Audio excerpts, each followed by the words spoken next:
Assalamualaikum warahmatullahi wabarakatuh. Saya Azela Ikram Aulia dari kelas Ilmu Psikologi Islam B. Yang untuk kesempatan kali ini saya akan membahas salah satu emosi, yakninya dendam. Dendam adalah suatu kondisi di mana kita menginginkan orang lain yang melakukan kesalahan terhadap diri kita menerima balasan atau konsekuensi dari kesalahannya.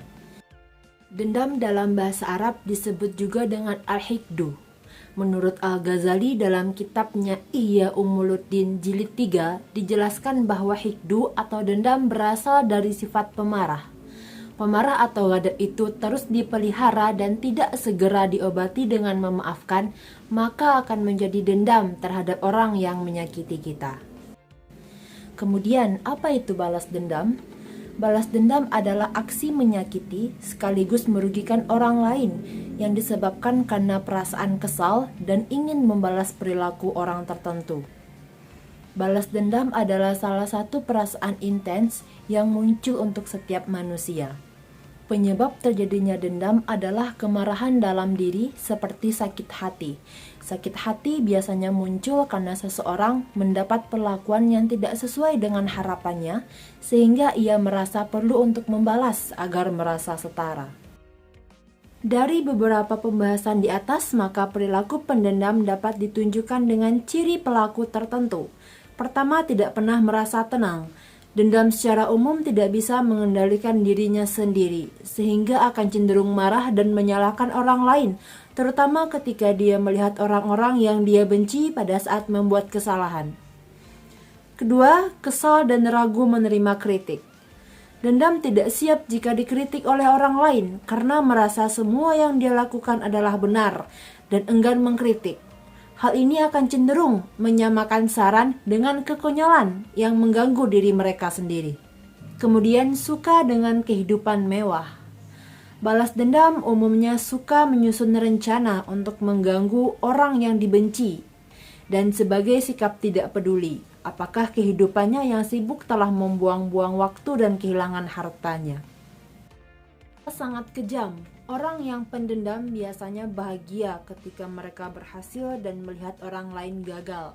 Dan sebagai sifat yang sangat kejam sehingga akan dipaksa untuk mengalahkan mereka dengan cara yang berbeda. Kemudian suka berbuat melampaui batas. Dendam sebagai sifat yang melampaui batas dengan melampiaskan amarahnya. Hal tersebut tidak memiliki belas kasih dan kesabaran bahkan dalam hal-hal kecil. Nah, kemudian apa saja efek balas dendam? Setelah balas dendam, biasanya seseorang akan merasa lega karena korban telah merasakan hal yang sama dengan yang ia rasakan.